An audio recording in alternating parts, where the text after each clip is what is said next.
আসসালামু আলাইকুম। আজকে আপনাদের সাথে মোস্ট ভাইরাল ব্রয়লার মুরগির রান্নার রেসিপি আপনাদের সাথে শেয়ার করব। যারা ব্রয়লার মুরগি একদমই পছন্দ করেন না তারা এরকম রান্না করে খেলে বারবার খেতে চাবে। আমি আস্ত মশলাগুলো নিয়ে নিচ্ছি প্রথমে, তারপরে এগুলো আমি ভালো করে ব্লেন্ডার করে এখানে আমি পেঁয়াজের বেরেস্তা আর টমেটো এটা আলাদাভাবে ব্লেন্ডার করে নিই। তারপরে মূল রান্নায় চলে যাই। এখানে পরিমাণ মতো তেল নিয়ে নিই আর এখানে তেজপাতা দিয়ে দিই 4-5টার মতো, পেঁয়াজের পেস্ট দিয়ে দিই, এখানে রসুনের পেস্ট আদার পেস্ট পরিমাণ মতো দিয়ে দিই। এটা ভালো করে কষিয়ে এখানে আমি চিকেনগুলো দিয়ে দিই। চিকেনগুলো দিয়ে মশলার সাথে ভালো করে চিকেনটা কষিয়ে এখানে 2-3 মিনিট আমি ঢেকে দিই। তারপরে ঢাকনাটা তুলে এখানে যে আমি আস্ত মশলাটা পেস্ট করে নিয়েছিলাম এটা এখানে দিয়ে মাংসের সাথে ভালো করে মিক্স করে ঢাকনা দিয়ে আবার ঢেকে নিই 5-7 মিনিটের মতো।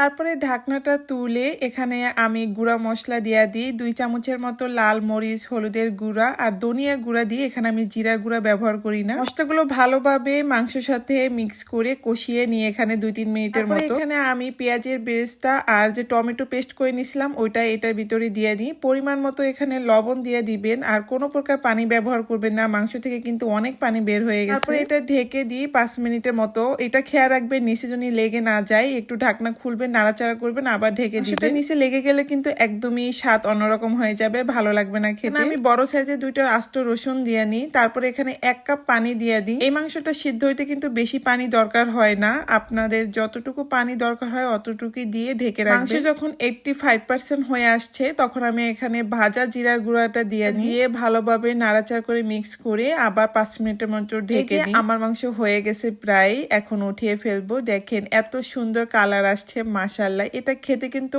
অনেক অনেক মজা, অবশ্যই একবার হলো ট্রাই করবেন, এটা কিন্তু খেতে অনেক বেশি মজা।